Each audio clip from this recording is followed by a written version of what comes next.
자, 웹3라는 인터넷의 다음 시대를 두고 정말 흥미로운 두 개의 큰 그림이 그려지고 있습니다. 한쪽은 경제를 먼저 세우자고 하고 다른 한쪽은 아니, 신원부터 확실히 해야 한다고 말하죠.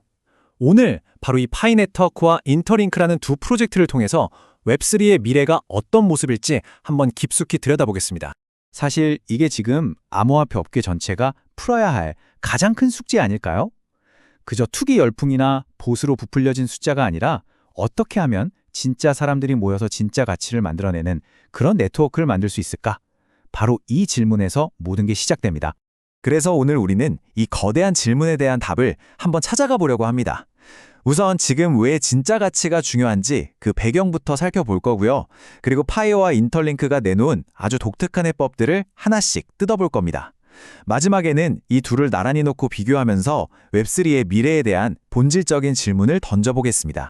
아시다시피 과거에 정말 수많은 코인 프로젝트들이 왜 실패했을까요? 대부분이 이거 사면 부자 된다는 식의 금융적인 이익만 강조했지 이걸로 뭘 할 수 있는지, 즉 실제 사용처에 대한 고민이 없었기 때문입니다.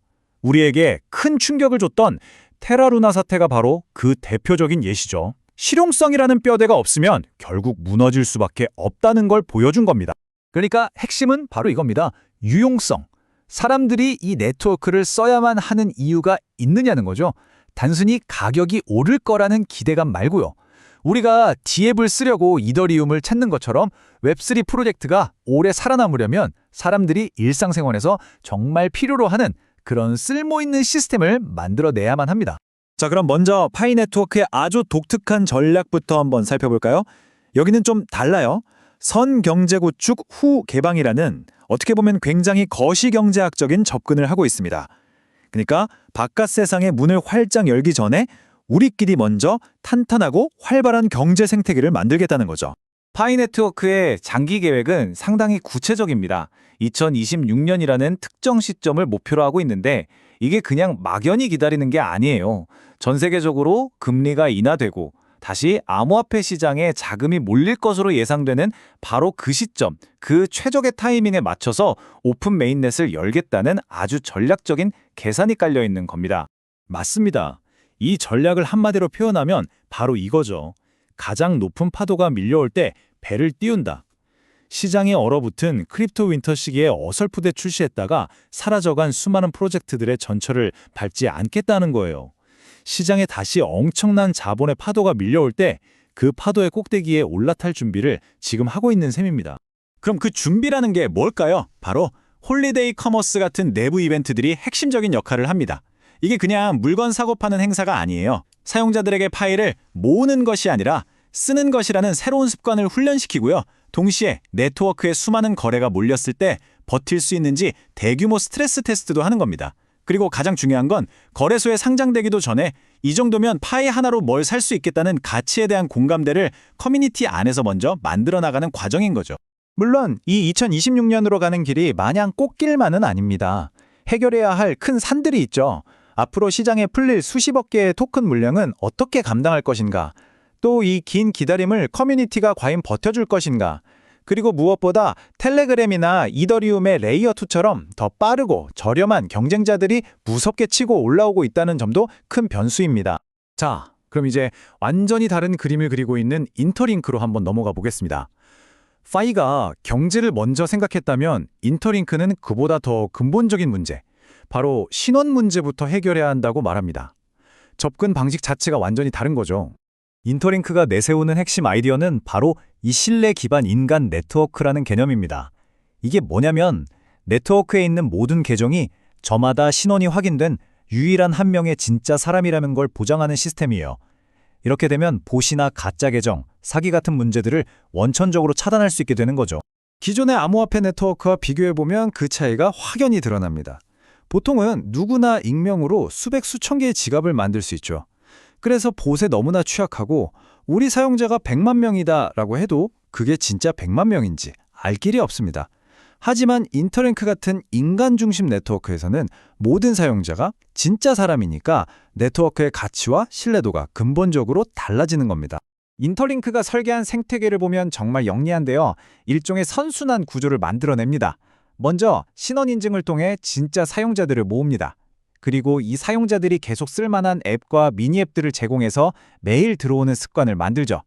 이렇게 검증된 진짜 사용자 기반이 탄탄하게 쌓이면 이걸 보고 매력을 느낀 외부 파트너사들이 앞다퉈서 들어오게 되고, 그럼 생태계는 더 커지고, 이런 식으로 폭발적인 성장을 만들어내는 구조입니다. 한번 상상해 보세요. 네트워크에 있는 모든 사용자가 딱 한 개의 계정만 가진 진짜 사람이라는 게 보장된다면 어떤 일들이 가능해질까요? 광고나 스팸이 없는 소셜미디어, 어뷰징이나 핵이 없는 공정한 게임, 봇이 아니라 진짜 사람들에게만 정확하게 전달되는 에어드랍, 그리고 사기 위험이 현저히 줄어든 금융 서비스까지 정말 우리가 상상만 하던 서비스들이 가능해지는 겁니다. 인터링크의 잠재력이 바로 여기에 있는 거죠. 자, 이제 두 프로젝트를 나란히 놓고 한번 비교해 보겠습니다. 사실 이 둘은 누가 더 낫냐를 따지는 경쟁 관계라기보다는 웹3의 대중화라는 똑같은 목표를 향해 서로 다른 길을 가는 두 개의 철학이라고 보는 게 더 정확할 것 같습니다. 파이 네트워크의 전략을 하나의 그림으로 그려보자면 이런 느낌입니다. 아직 국경을 열지 않은 디지털 국가 안에서 먼저 국민들이 먹고 살 수 있는 튼튼한 경제 시스템과 활발한 상업 도시를 건설하는 것과 같아요. 반면에 인터링크는 완전히 반대 방향에서 시작합니다. 도시를 짓고 상점을 열기 전에 먼저 앞으로 이 나라의 국민이 될 모든 사람에게 위조가 불가능한 디지털 여권부터 발급해서 신원을 확실하게 하는 작업에 집중하는 거죠. 이 표를 보시면 두 프로젝트의 차이가 한눈에 들어오죠. 목표부터 다릅니다. 파이는 전 세계에서 쓰이는 화폐가 되는 게 목표고, 인터링크는 웹3의 모든 서비스가 믿고 쓸 수 있는 신원 인프라를 까는 게 목표입니다. 그러다 보니 가치의 원천도 달라요. 파이는 실제 거래에서 가치가 나오고, 인터링크는 검증된 사용자들 그 자체가 가치의 원천이 되는 겁니다. 전략과 리스크가 이렇게나 다른 방향을 보고 있는 거죠. 자, 이제 마지막 질문에 도달했습니다. 이 모든 논의는 결국 하나의 질문으로 모아집니다. 디지털 국가를 세울 때 진정한 기반은 무엇이 되어야 하는가? 활발한 경제가 먼저인가? 아니면 신뢰할 수 있는 신원이 먼저인가? 이건 웹3의 미래를 가를 아주 근본적인 질문이라고 할 수 있습니다. 물론 어떤 사람들은 이 둘을 완전히 다른 기회로 보기도 합니다. 하나는 장기적인 경제 실험에 참여하는 기회로, 다른 하나는 미래 신한 인프라의 주춧돌을 놓는데 참여하는 기회로 말이죠. 하지만 이렇게 서로 다른 길을 걷고 있지만 두 프로젝트가 풀어야 할 궁극적인 숙제는 결국 똑같습니다. 바로 사용자들이 떠나지 않고 계속 머물 만큼 충분히 유용하고, 외부의 수많은 파트너들이 믿고 함께할 수 있을 만큼 강력한 신뢰를 주는 시스템을 만들어내는 것. 바로 이것이죠. 오늘의 이야기는 이 질문을 여러분께 던지며 마무리하려고 합니다. 과연 무엇이 먼저일까요? 사람들로 북적이는, 번영하는 도시가 먼저 세워져야 할까요? 아니면 그 도시에 살게 될 한 명 한 명의 검증된 시민이 먼저일까요? 이 새로운 디지털 시대의 진정한 기초는 과연 무엇이 되어야 할지 한 번쯤 깊이 생각해 볼 만한 질문인 것 같습니다.